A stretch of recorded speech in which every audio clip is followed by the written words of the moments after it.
Hi and welcome back to the Citizen channel for another episode in the history of Manchester City since 1880. This is the modern version, so we're up to date. We're looking at season 23-24, 2023-24, yes, not 1923-24, I've covered that.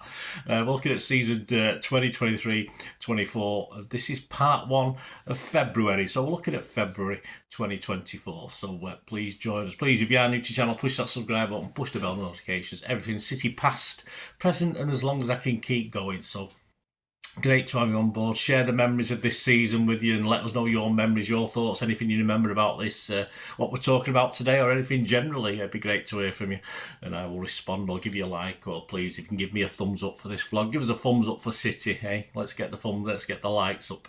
It'd be much appreciated. Of course, back in January, please check out those others. Obviously, there's quite a few of them. Back in January, we saw City progress through 2 rounds of the FA Cup, including our first goal and win at Tottenham Hotspur Stadium. I was there to witness it. Happy days. The return of KDB, of course, after a long injury, and we continued to chase down leaders Liverpool. Well, sort of up and down. We're getting close to them, ending the month 5 points behind, but with a game in hand. Would February make it any better? Well, probably not. We toddle along, don't we? So this is part 1.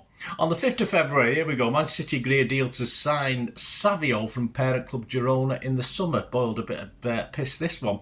Documents to be signed in the next few days is announced. I've not seen anything officially, I don't think, from City. I might have done, but anyway, you'll know better than I do. And despite bids from German and English clubs, Savio will join MCFC. Well, what have we got these other clubs for if that's not going to be the case? Kevin De Bruyne is the Etihad Player of the Month for January. No surprise there. The Belgian won the award at the first time of asking this season, having only returned last month, following 5 months on the sidelines. On to the match on the 5th of February. It was Brentford 1, Manchester City 3, match day 22. It was an 8 p.m. kickoff. Pep's 11, there's 4 changes to the previous Burnley game. City's 11, Edison, Walker, Diazaki, Gvardiol, Rodri, Bernardo, De Bruyne, Alvarez, Foden, Haaland. The subs: Ortega, Stones, Kovacic, Grealish, Doku, Akanji, Nunes, Bob and Lewis. There was one change for Brentford from their Spurs away game. Flecken, who would be their man of the match, the keeper. Pinnock, Norgard, Morpay, Jensen, Regulon, Me, Tony, Collins, Janelt and Roerslev. Talking points of the game, match points, 21 minutes, it was 1-0. Flecken's goal kick, he boots it downfield. Tony Pinzaki, 1-0 for them, not us. Tony Pinzaki, but doesn't touch the ball. Obstruction's obviously been banned in football now. And Morpay latches onto the ball, through on goal, and he steadies himself and rolls the ball low into the corner. It was just far too easy for Brentford to go 1-0. But on 45 minutes plus 3, so into injury time, a poor defensive header from Pinnock in the box. Foden reacts the quickest, and he has time to chest it down and slide it past Flecken from around the penalty spot. So it's 1-1 at half time, as I say, with Flecken had worked wonders that first half. And it was 2-1 to us on 53 minutes. KDB swung in his delivery. Foden guided the headed past Flecken, who got a hand to it but couldn't keep it out. 69 minutes, it was 3-1. Rodri fires a low pass into Foden, who dummies and continues his run. Haaland collects Rodri's pass, lays the ball off to the advancing Foden, who sprints away from his marker.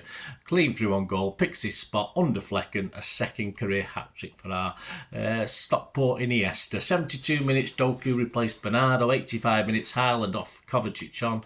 We had 5 minutes extra time at the end of the game, but it finished at 3-1. In summary, Brentford played to their strength, stretched us a few times. We battled though, put our bodies on the line, and thoroughly deserved the 3 points with a great Foden hat-trick. The table then read: Liverpool had played 23 with 51 points. We had 49 points, 2 games behind, with the game in hand. So it all looked good, didn't it? We could go top if we won that game in hand. Unfortunately, it wouldn't come soon enough, and it never would happen anyway. Arsenal had played 23, 49 points like us, but slightly worse goal difference. That was something else that was going to change as well, because, of course, the goal difference, we start to stutter on that one. Match stats: shots 9 from Brentford, 3 on target, 25 for City, 15 on target. Possessions 73% for us. XG philosophy 1.16 for Brentford, 2.27 for us. The headlines: Daily Express inside, John Cross wrote, Foden's time to fill his boots. The Daily Mail inside, Ian Laderman, Foden's hitting new heights as City win without fuss or fanfare. Jack Gorn, Morpay in bust up with Walker. Walker not happy with some comments about his kids apparently. The Mirror back page, thrill Foden. Yep. inside John Cross, fill of the chase. City 2 points behind Liverpool as hat-trick hero Foden floors the bees. The Guardian back page, lethal Foden does his very own treble. Daily Mail back page, sharpshooter. iSports back page, fill your boots. Daily Star inside, John Cross, fill your boots, son. The Manchester Evening News back page, fill your boots. Can't think of something else. Inside, Simon Bukowski, Foden the star as City blitz Brentford. Foden got a 9 out of 10 from Simon.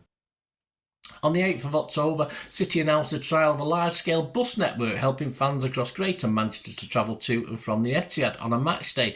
The network of dedicated services will be operated and managed by TFGM Transport for Greater Manchester, and the trial will start ahead of the Chelsea match on the 17th of February. The service will then continue to operate every home match taking place at the Etihad until the end of the season. 10th of February, fast forward, City 2, Everton 0. It was a 12:30 kick-off, match day 23. Not the greatest atmosphere, a bit quiet. Pepsi 11, 4 changes to that Brentford game. Edison, Akanji, Diaz, Stones, Aki, Rodri, Foden, Nunes, Alvarez, Doku and Haaland.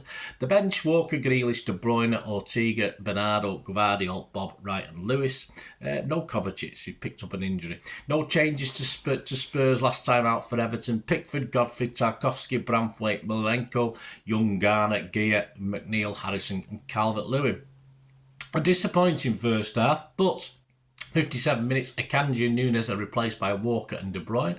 The game was constantly stopped as Everton players go down at regular intervals. Bad in the first 45 and it was getting even worse in the second as they were hanging out for 0-0. But thankfully on 71 minutes there was no more Evertonians falling down. Surprise, surprise, as City took a 1-0 lead. A City corner leads to some pinball. The ball breaks to Haaland just to the left of the 6-yard box. He lashes goalwards straight at Pickford, but with such power that the keeper can only deflect the ball upwards and into the net.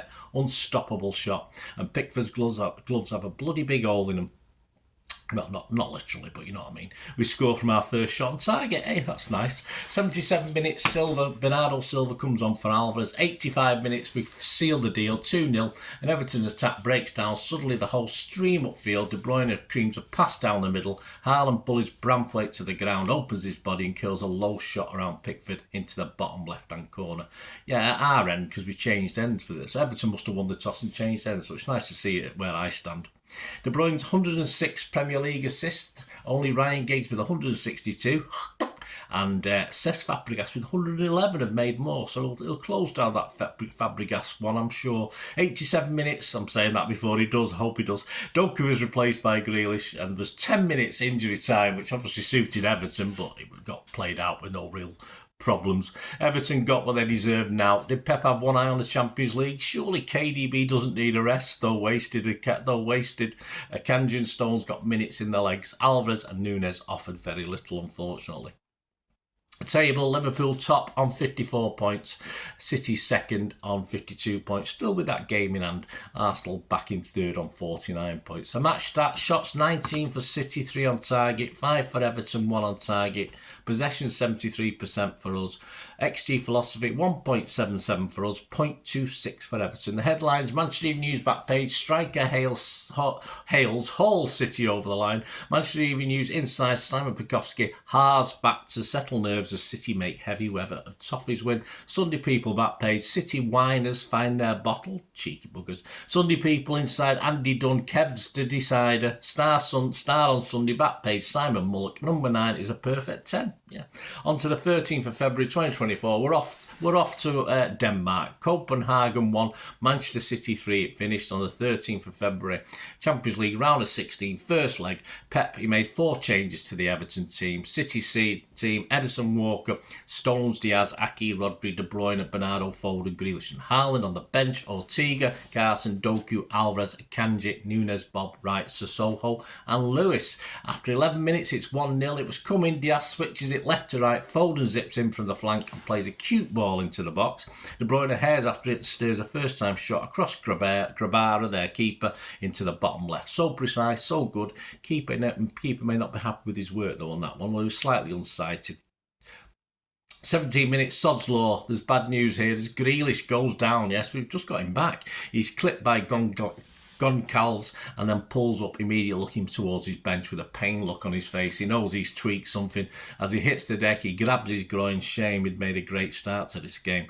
21 minutes, Doku for Grealish. 34 minutes, it's 1-1. Ederson plays a dismal pass out towards Diaz, or Aki, who knows, or more accurately straight to Elyounoussi. His shot is blocked but only deflects to Martson to his left. Martson opens his body and power curls a 25-yard shot into the net. Plus 3 minutes on, and that gives us a chance to get back into it. On 45 plus 1 minute, it was 2-1. De Bruyne challenges Maatsen at the right-hand corner of the Copenhagen box. He attempts a cross, but it springs back down the inside channel for Bernardo, who dinks elegantly across grabber of the keeper and into the bottom left-hand corner. A gorgeous finish. So we go in at half-time, 2-1 up. 78 minutes in a pretty quiet second half. Generally, it was Nunes for Bernardo. Then on 92 minutes, Foden slips De Bruyne into the box down the right. He keeps going. De Bruyne cuts back and Foden's there to slam home from close range. I think the De Bruyne cutback took a slight deflection. Summary, job done against a very physical Danish team. A 2-goal cushion to take back. Match start, shots 4 for them, 1 on target. 27 for us, 13 on target. Possession, we had 79%. Copenhagen's XG 0.33, City's XG 3.5. Yes, record breakers. City are for the first time in history, the first team to score 3+ goals in 7 consecutive Champions League matches. City's 9 Champions League wins in a row is the most ever by an English side. Headlines, back pages, The Times, classic City stroll to victory, Telegraph, sharp shoots of Foden, Daily Mail, Jack Guns, fill the power, MEN, fill the force, others lead on Bernardo, Daily Express, silver service, The Mirror, silver, all gold, Star, Burns Night even. Inside pages, the Manchester Evening News, Simon Bukowski, dominant City resist hitting self-destruct with late goal to calm nerves. The Daily Mail's Ian Ladyman inside said, Foden lights road to last day to City go through the gears. That brings us to the 17th of February 2024, and it ended sadly a bit of a disappointment. City 1, Chelsea 1. Match day 24, 5:30pm kickoff. Atmosphere a little bit lively for this one. Pep's 11, 3 changes to Copenhagen. Ederson, Walker, Diaz, Aki, Akanji, Rodri, Foden, De Bruyne, Alvarez, Doku and Haaland. Sub Stones, Kovacic, Ortega, Bernardo, Gomez, Nunes, Bob, Sissoko and Lewis. And 2 changes for Chelsea from their recent game at Palace in midweek. Petrovic, Gusto, Disasi, Colwell, Chilwell, Casido, Fernandez, Palmer, Gallagher, Sterling and Jackson. Story of the game, well, we're 1-0 down on 41 minutes. The balls worked to Alvarez, who shot his blocks, and then Chelsea tear off on the counter, as what is their style of play. Jackson exchanges passes with Palmer down the right and speeds off. He's got Sterling free in the middle because Walker's been dragged across for some reason to cover Akanji on the left-hand side. As Walker then realises and starts to get back across, Raheem receives the ball. It's an easy ball through from Jackson, and he finds him with a low cross. Sterling takes a touch to his left, then back inside. Of course, Walker's got back by this time, but he's totally flummoxed. Rather than push Sterling out to his weaker foot, he lets him come back inside. So there you go. Recklessly lunges in. Why not just force him out right? He did this against Newcastle, remember, this season. He just got caught with the player coming back in on his right foot. Sterling then is nice and calm, despite the guy next to me saying he'll mess it up. Kills a lovely shot over Ederson and into the right-hand side of the net. So at half-time, we're 1-0 down. And we battered and tried. On 83 minutes, though, we did get an equaliser, 1-1. The ball broke to Rodri on the edge of the area after a couple of block shots. He sends a rising screamer towards the top left. It takes a small deflection off Chalobah before smashing into the net. It might have been going in anyway, I wasn't too sure. Bernardo is also booked for a foul, although Casida, the substitute, looks as though he dived.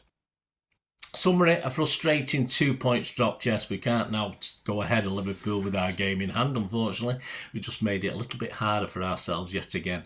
Haaland not his best. Pep defended him, but I had forgot that he'd lost his gram this week, so that could have affected his play. Should he have even played? Who knows? The table, Liverpool played 25, 57 points, a much better goal difference, plus 35. Arsenal played 25, now in second, 55 points, two behind with a better goal difference, 36, but our goal difference is only 31. We're a game less, but now we've only got 53 points, so win the game in hand and we'll only go to 56, so we'll still be behind Liverpool. Match stats, shots 31 for City, 5 on target. Possession 71% for City. XG philosophy 3.04 for City, 1.8 for Chelsea. The headlines are Manchester Evening News back page, hard luck. Inside Simon Bukowski, Pet's promise at Haaland will find the net. Let's hope so. Champagne on ice after familiar face comes back to haunt City. A bit early to be talking about champagne, Simon. Rodri scored 9 out of 10 with Simon. Sunday, I didn't give anyone man of the match, but I just thought it was a bit. 3 of them did okay, but I refused. I took my ball home. Sunday Express, back page, John Richardson, Rodri at the ready, Guardiola saved by a late City smasher. Inside, John Richardson, hot rods to the rescue, late City leveller, crucial in the hunt for the title. Sunday Mirror, back page, John Richardson, Pep stir fry, City boss bird by old boy as Rodri rescues a point. Sunday Telegraph, back page, angry Haaland fluffs his lines. Star, back page, Rod of Thunder, City smash and grab as Erling proves he is human after all. So there you go, guys. That's part 1 of February. Join for part 2. Well, we will continue to try and close that gap to Liverpool. And of course, we've got the old FA Cup back again, a little trip to Kenilworth Road. So join me in part 2 of February, season 23-24, in this history of Manchester City since 1880. And please check out all the history vlogs. I'm up to the mid-70s as far as the older ones are concerned. So check back from 1880 onwards. So plenty to go at, guys. Have a look. There's a lot. I have no idea how many there are, but there's lots. So join me. Let us know your memories, guys, of this February 23, 24, 2023, 24. It'd be great to hear from you. So we'll meet again. That's one thing, don't I? Please stay safe, Blues. Come on, City.